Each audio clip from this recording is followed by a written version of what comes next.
warm welcome to Female the 28th match of the ICC Women's Cricket World Cup, which was also the last match of this group in this World Cup that seems to go between India and South Africa, which South Africa went on to win by 3 wickets on the very last ball of the match. So batting first, India posted a competitive score of 274 for 7 in 50 overs, thanks to Smriti Mandhana, Shefali Verma, and Mithali Raj, who scored brilliant half centuries, and of course Harmanpreet Kaur towards the end, muscling 48 runs. For South Africa, it was Shabnam Ismail and Masawata Class who were the top performers with the ball as they picked up 2 wickets each. In reply, South Africa fought hard and they chased down the target on the very last ball of the match as they went on to win the game by 3 wickets. It was Laura Wolford again for South Africa who top scored with a brilliant 80, registering her fifth half century in this World Cup and in the process also became the leading run getter in this tournament with 433 runs. She also received good support from Lara Goodall, who chipped in with 49 runs, batting at number 3 position. And towards the end, it was Minyan Dupriya who scored that brilliant unbeaten 52 to guide the South Africans home. For India, it was Harmanpreet Kaur and Rajeshwari Gaikwad who were the wicket takers as they bagged 2 wickets each. Now, after this match, we can see that the league stage of the ICC Women's Cricket World Cup is done and dusted, and with South Africa winning over India, India are not able to qualify for the semi-finals, and it has been West Indies that have qualified for the semi-finals. Now, after this league, we can see the 4 semi-finalists for this World Cup. They are Australia, South Africa, England, and West Indies. Now, to talk more about the India South Africa match and, of course, about West Indies' journey in this World Cup so far, I have with me Dr. Anand Ramprasad, Dhanush Lavanya, and Urvi Shah. So, Dr. Anand Ramprasad is a columnist at Trinidad Guardian and has a specialization in sport. Dhanush Lavanya is a content writer at Female Cricket, and Urvi Shah is a mental health facilitator and an avid cricket writer. So, I welcome all of you to Female Cricket Live. Thank you very much. Thank you. Right. So Dhanush, just like me, Urvi, I think even you are in state of shock, if I can say that, because there were complete ebbs and flows going through the India South Africa match, and we had to wait for the last ball of the match to get the winner. So if you can share your thoughts on the India South Africa match, how it was today for you.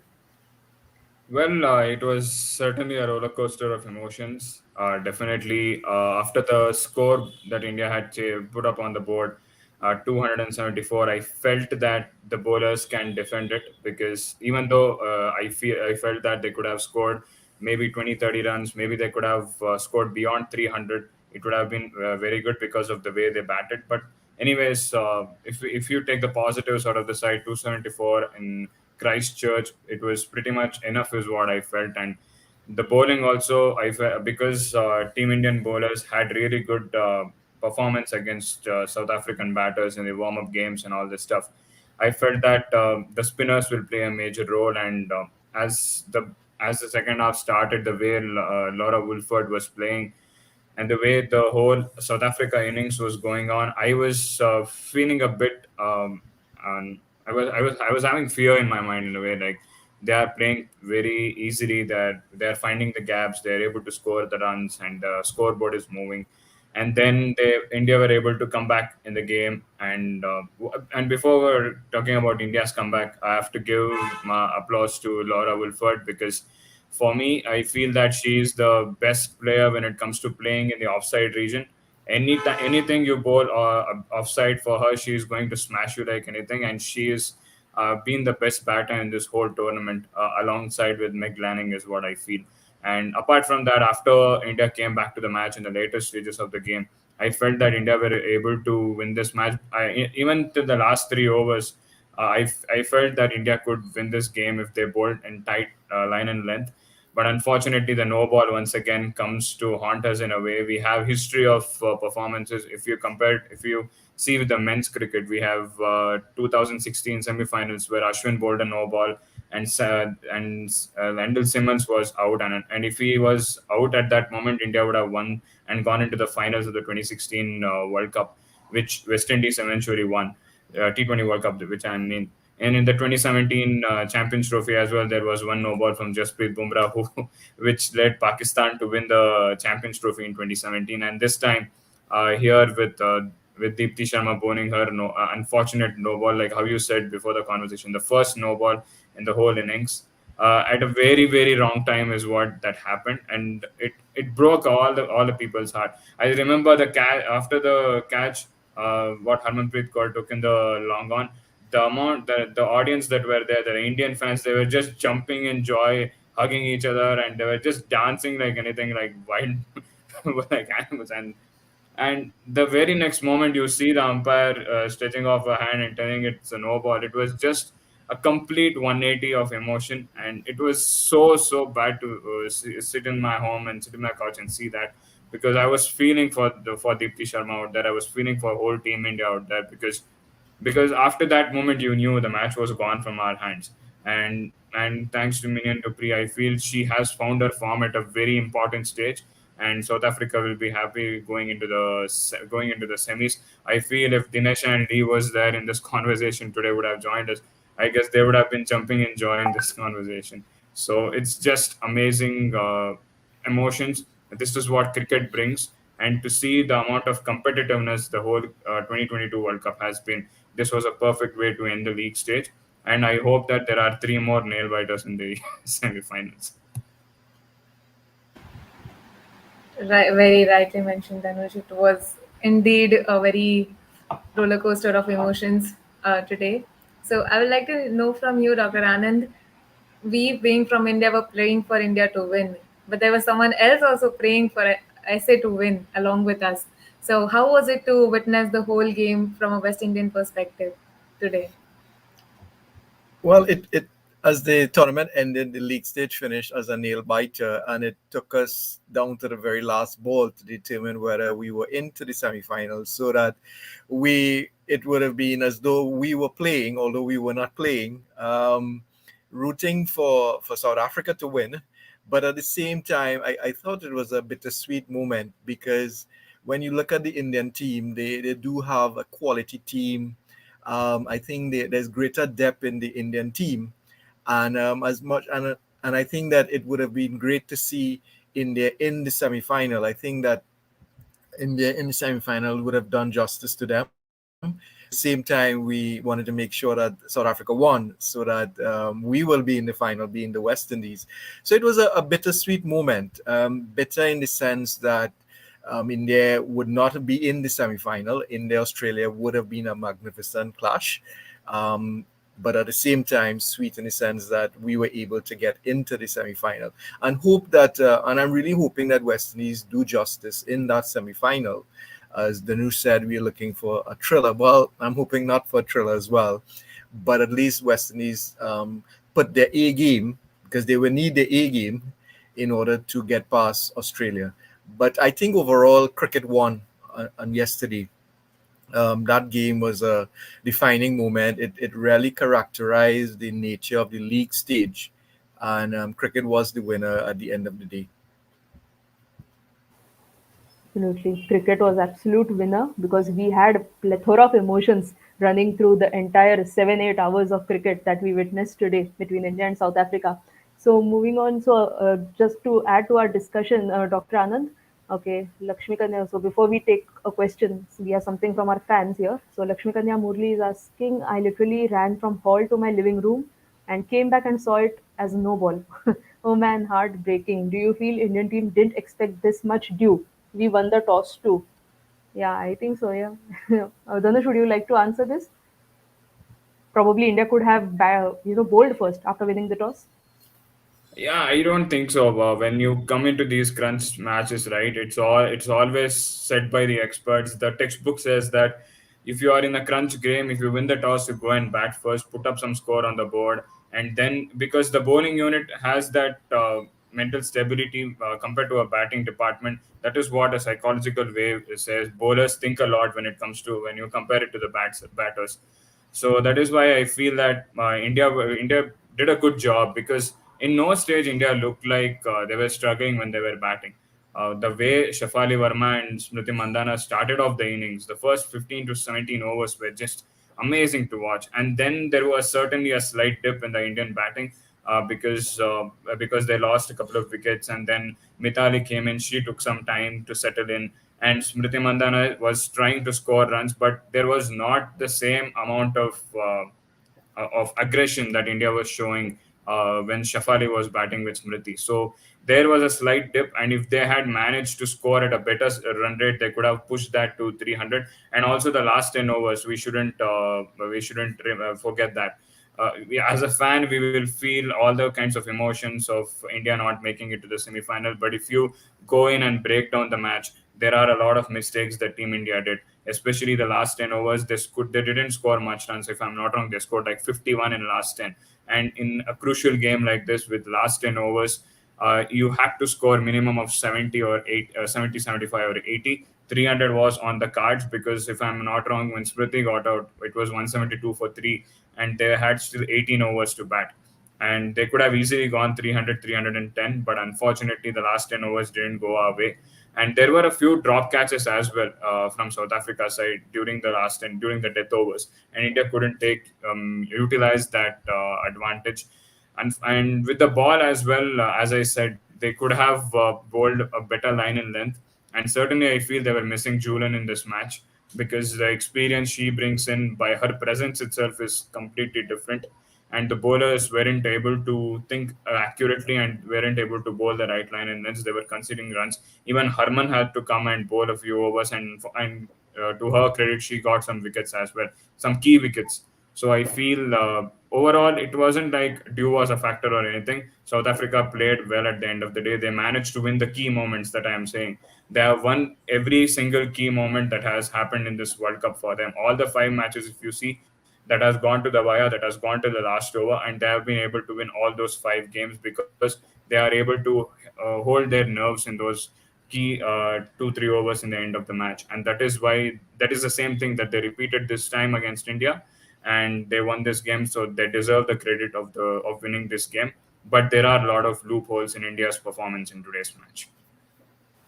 I think you have summed it up pretty well about India's performance against South Africa today and probably what could be the areas that Indian team needs to improve going ahead in the competition. Of course, now outside of World Cup. So, Dr. Anand, in 2013, I think Australia they beat West Indies in the finals of the World Cup. It was in Mumbai.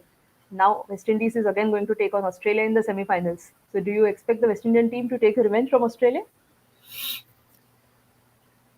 Well, in 2013, West Indies had defeated them in the Super Sixes by 6 runs, and then in the final, Australia got the better of West Indies quite convincingly. In this World Cup, Australia won quite convincingly in the league stage, and I would expect that the West Indies would have learned from that game, and they would have to learn from that game, and they will have to bring their A game. They have not yet played the perfect game. We have seen bits of pieces of their batting.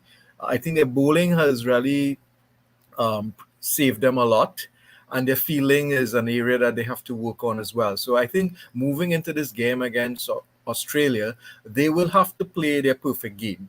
When they bat, especially if they bat first, they have to put a good score on the board, and you're looking at 275 plus. But given the fact that Australia have been able to chase down 250 plus in about 3 games, 2 to 3 games. So you need a good score if you are batting first. And if you are chasing, again, you would need the batters to come to the forefront. You would need all your key batters to be able to put partnerships together, strike rotation, in order to chase down whatever Australia puts on the board if they bat first. Fielding is going to be critical again. Catches win matches. South Africa dropped a couple against Australia, and you saw the end of that. West Indies have dropped quite a number of catches throughout the series, although they have taken some blinders along the way. And you do not want to be dropping Australia batters, especially their key batters in a semi-final. And the bowling has to be consistent. The seamers have to do what they are required to do, keep that ball on hitting, keep hitting the good spots, and the spinners have to play their role as well. So I think heading into the semi-final, West Indies would have been very elated last night to have qualified for the semi-final, but I think now they have to be practical, they have to be real, and they have to accept the fact that they are going into a game against a very, very strong Australian team, and they have to bring their A game. Failure to do this, and I think Australia will have the better of them. I also think that West Indies, in addition to needing to have their best game, would also expect Australia to have a bad day at the office, because even if West Indies do have a great day, if Australia also has a very good day, the results can go Australia way. So we have to be fair, we have to be frank. You are playing one of the strongest team, if not the strongest team in the tournament. And our form in this tournament, we have just kept our head above water in some key matches, and that's why we are in the semi-final. We have not been convincing. And moving into this semi-final, we will have to be very convincing in order to beat Australia.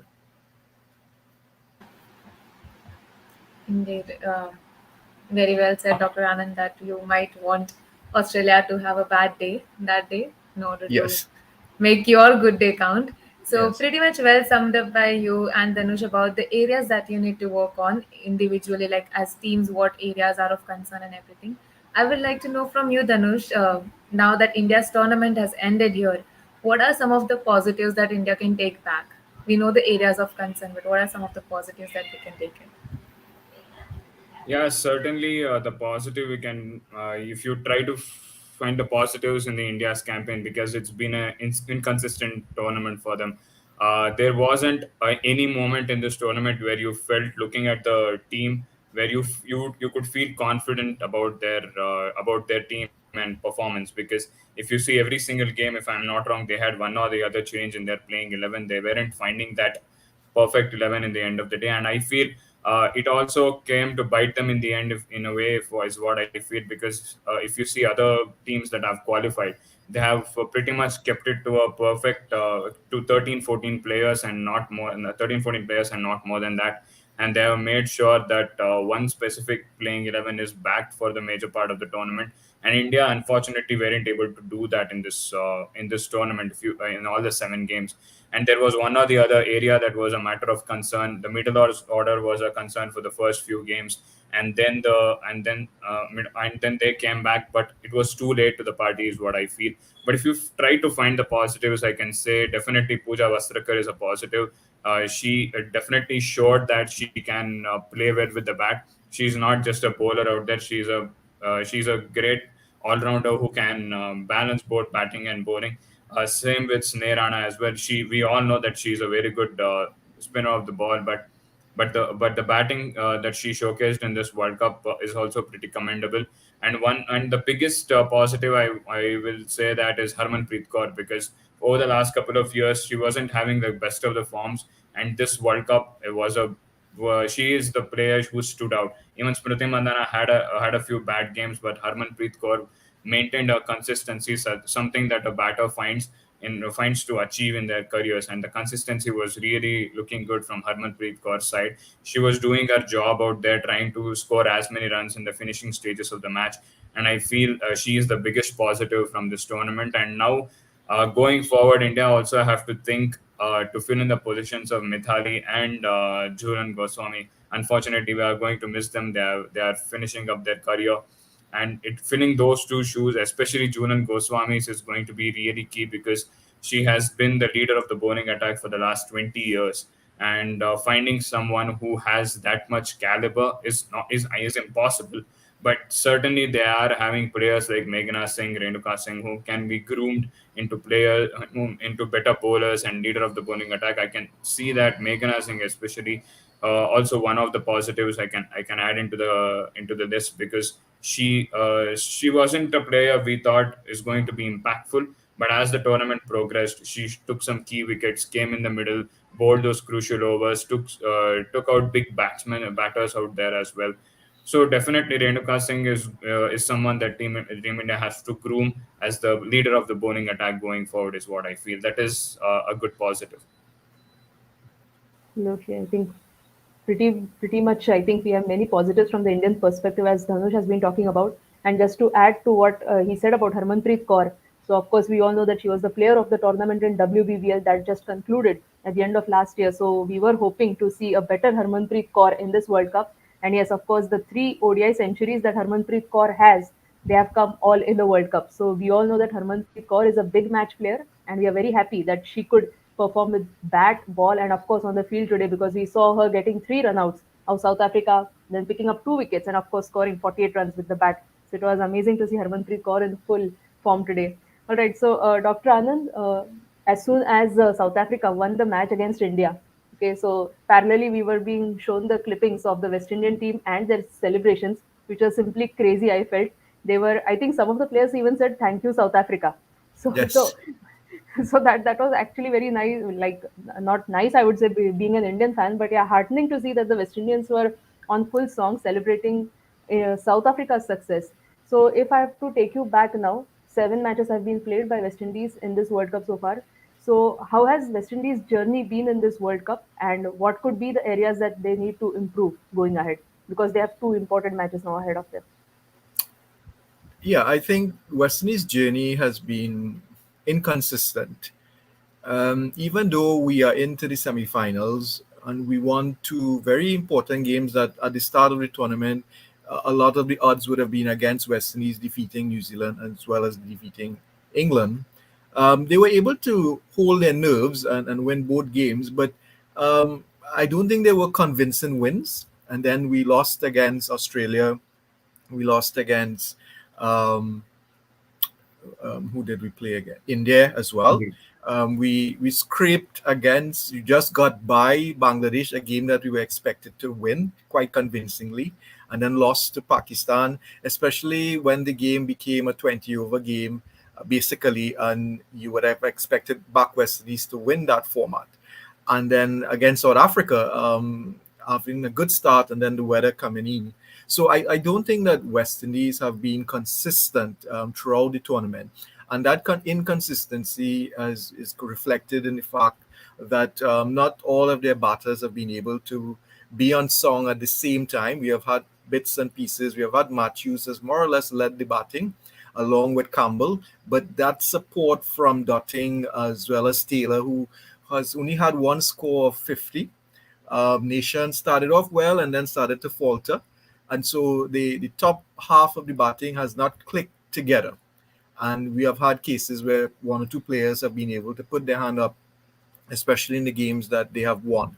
So the batting is one area that I would expect them to work on for that game against Australia. And they would need to, especially if the West Indies are batting first, you want to put a score of 250, 270, given the fact that Australia have been able to chase down scores over 270 relatively easy, given the number of wickets they had in hand.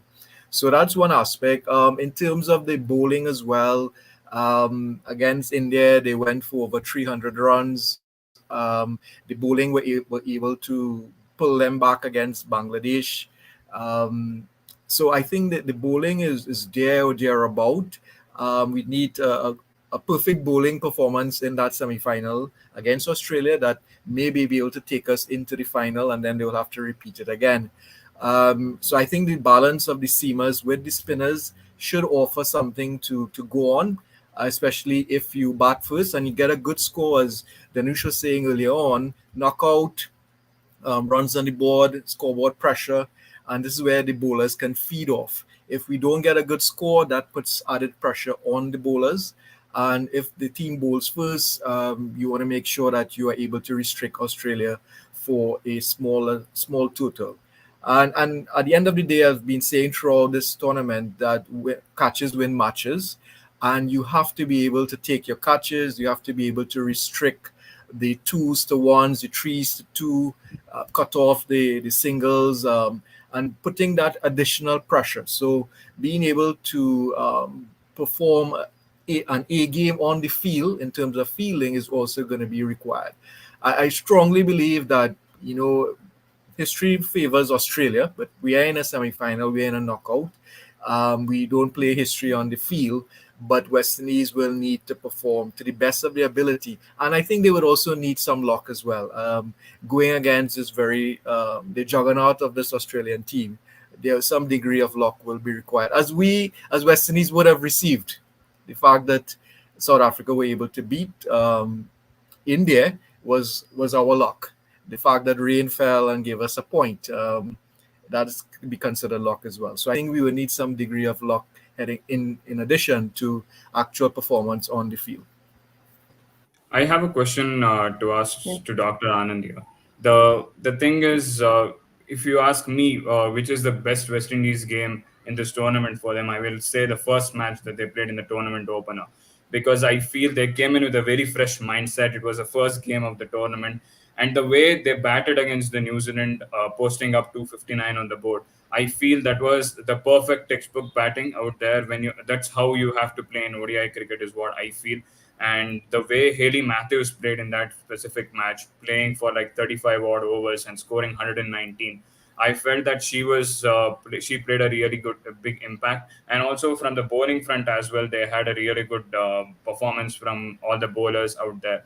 And Deandra Doughton did her magic in the final over. So, Dr. Anand, I want to ask you how important Haley Matthews, who has been maybe the best player in this West Indies setup, going to be in the semi-finals, and how her batting, opening with Deandra Doughton in the opening with the bat, and her bowling, because her bowling also has been really good in this tournament. How important her performance is in the game against Australia? I think Haley Matthews is going to play a vital role heading into this semi-final. I think the momentum is with her. She seems to be the one that is cheering on the team on the field of play, not only with the bat, leading with the bat, also coming in with the ball. But when you look her on the field itself, she is vibrant. She is motivating. She's demanding of the players as well. And you want this to continue into the semi-final, and you also want the other players to feed off of her spirit, the self-belief that we can do well. So I think heading into the semi-final, you wanted to continue where she has been in this tournament, but you also want this momentum and this spirit to spread across the field, the team, so that you can see Taylor rising to the occasion. You need Taylor into the semi-final. Big game, Dotting as well. The big three, as we would say, supported by Campbell, by Nation, and also the bowlers. I think that number 3 position is something that they would have to look at between Kaiser Knight and Williams, because that's a critical position. If you lose an early wicket, you do not want your number 3 coming in there, either not scoring or also falling early and adding further pressure to the team. So it's going to be interesting to see what they do with the number 3 position. But yeah, I think Matthews is going to play an important role given the tournament she has had so far, and in terms of the team itself, feeding off her spirit, her positive spirit. Absolutely. I think Haley Matthews is going to play a key role in the match against Australia that West Indies are going to play in the semi-finals on 30th of March, because I think she is the leading run getter, leading wicket taker, and of course the player with the maximum catches for West Indies in this World Cup. So she definitely will be the key for West Indies' success. And also, I think about the number 3 position that Dr. Anand is mentioning about whether it will be Rashada Williams or Kaisia Knight. Today, when India were playing against South Africa, had their issues with number 3, and finally they found Lara Goodall. So let us see if West Indies is able to find their perfect number 3 when they take on Australia in the semi-finals. All right, so it was a great talking to you, Dr. Anand, Dhanush, and Urvi, about the India-South Africa match as well as about West Indies' journey in this World Cup so far.